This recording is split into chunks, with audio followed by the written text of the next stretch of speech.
What is going on, guys? Welcome back to Monday Night Football. The Buffalo Bills and the New England Patriots. I think when this game was originally scheduled, we expected maybe, a more competitive New England team, even without Tom Brady, but that is not the case. So we have a pretty lopsided matchup here. We will get into my favorite cash plays, my favorite value, and my fades. You should see right above too. If you want to check out my cash game video on how to play some head-to-heads, go ahead and do that. Hit the like button, hit the subscribe button, and let's get right into the slate. So as I mentioned before, this is a pretty lopsided total in terms of the NFL. 7.5-point favorite here to the Bills. Bills having a phenomenal season. Josh Allen, just how much they love to throw the ball. Everything is really just working in their favor. And from a DFS perspective, it's awesome. And even, as a former Viking, Stephon Diggs having a great season is a little bit hard to swallow, even though we knew he was really good in Minnesota. We just didn't get him the ball enough, probably. So, as I said here, the total is 47 and the spread is 7.5. So let's get into the actual builds. Let's start on the Buffalo side. There's no doubt that Josh Allen is going to be probably the most popular play on the entire slate, and for good reason. You see the pass attempts in the last three games, 40, 43, and 40. And, you can say that the game script would definitely favor the Bills, winning the game and running the ball. But on the reverse side of that, there's data that suggests that they're not really, running the ball that much more when they're up by more than a touchdown. And we saw that against Denver too. He threw, 150 yards at least in the second half against Denver when they were already up three scores. So I think their passing game is so efficient. They just kind of view it as their running game. They can throw it to Beasley in the slot. Diggs can get open whenever he wants. Allen can use his legs. So I would not be afraid one bit of the potential 7.5-point favorite for the Bills to steer you away from the passing game for the Bills in general. So I think in GPP you could really get kind of crazy on that. But again, the game script, if it goes in favor of the passing game for New England, they're not very good at passing the ball. So I just don't see how that's ever going to be a recipe for success. Stephon Diggs will probably be like my second click in my lineup. It's just the target share, the deep balls, everything that you want out of a wide receiver one. Diggs has it. He's getting the targets. He can score touchdowns. He gets yards after the catch. He is the most reliable pass catcher for Allen, so that's why he goes there. He did have that injury kind of at the end of the Denver game with his foot, but reading here, he practiced again on Saturday and does not have any injury designation going into Monday night. So I would not be afraid to make sure he's in my cash lineups. After this gets interesting, like I doubted Beasley last week when he was priced at 9.2, and I was proven wrong. Again, I think I'm going to be off him at this high price point, 10,000 for a slot receiver that, I don't know, like he just needs that touchdown or needs this 8 catches, 100 yard. Like I don't expect him to get the 100-yard bonus here. But I mean, he's certainly a play. And if you're just full stacking the Bills, I think you can go that route. And if you're fading Cam Newton, you can definitely go to Beasley. So I think that's kind of maybe where the decision is going to be. For me, I just lean somebody like Cam Newton, who's, we'll get to him in a little bit potentially, but there's some potential risk to him as well. So Beasley right now is just a GPP only for me. Then we have Singletary and Moss, both priced up, which I don't love. If you watch my other videos in the past, when two running backs that are basically sharing, splitting it halfway are both priced fairly high, then I think it just takes the value away from both of them. Obviously, Singletary scored a touchdown last game. Okay, I had a 51-yard carry, caught 3 balls. He definitely hits value there and has actually played better in terms of hitting his value mark more recently than Moss has. Then you go to Zach Moss at 7,400, 13 carries, had 81 yards. So actually had more carries, didn't score a touchdown, didn't really catch any balls out of the backfield. So in a vacuum, if I'm just comparing those two, I prefer Singletary with the pass catching upside. Then I think at 7,600, you can make a case for him if you're viewing him for that potential upside value. Dawson Knox I'm kind of off of just because New England is pretty good against tight ends. Gabriel Davis is in play, but I think there's some hesitation with him based on the player I'm going to get to here in a little bit. So he's GPP only for me right now.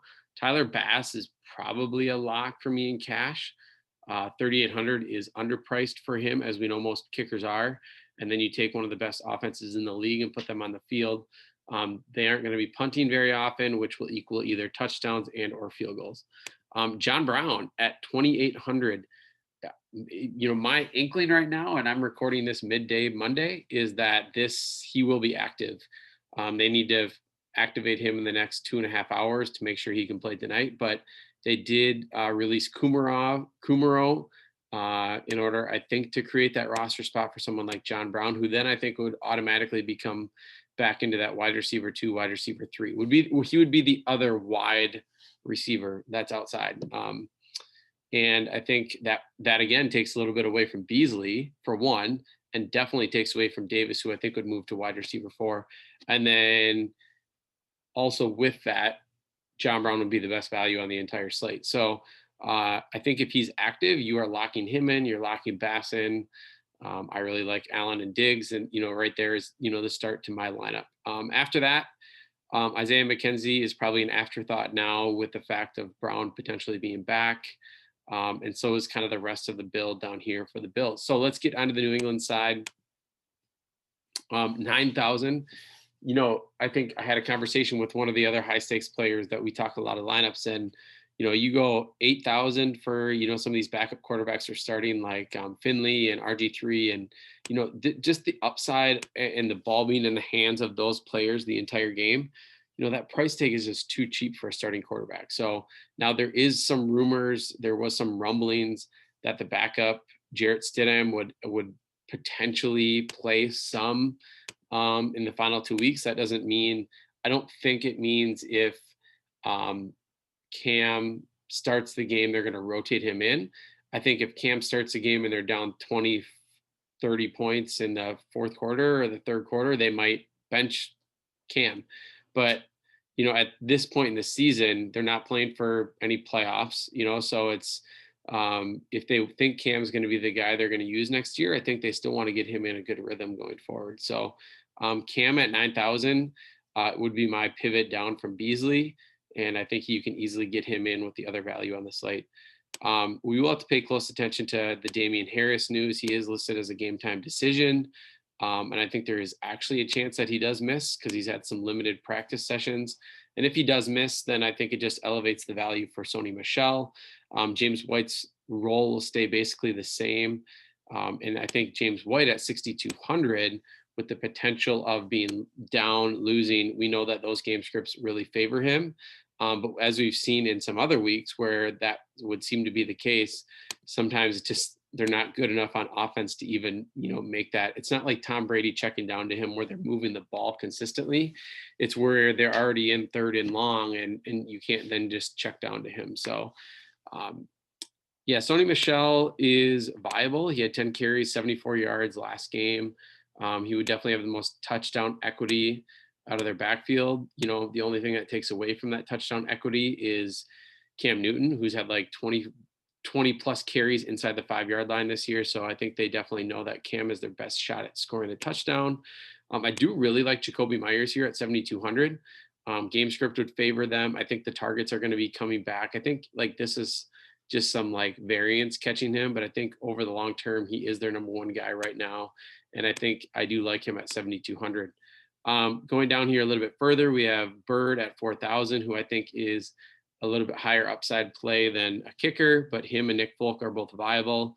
Harry is just not done enough for me at 3,200. If we're going to get somebody like John Brown at 2,800, I prefer that instead. And then the last kind of values here are Keen and I think it's Ayasi. I don't know if I pronounced that right. Both kind of like split the snaps at tight end last week, and Izzo is now listed out. And I think, As you can see here, the Bills are not very good against the tight end. They haven't really, the New England hasn't really used the tight end a lot this year for passing purposes, but I think both of them would be fine dart value plays on the slate. So let's look at the slate as a whole.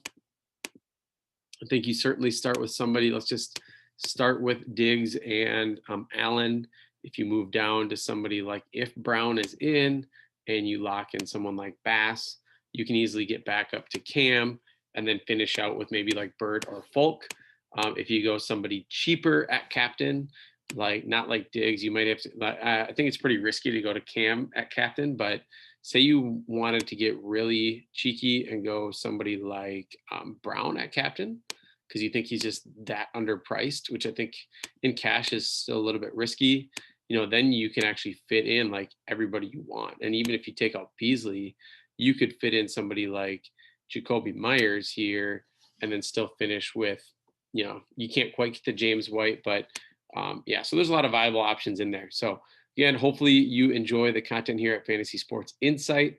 Be on the lookout. I might put out a monkey knife fight play video for tonight as well. All right. Thanks for listening.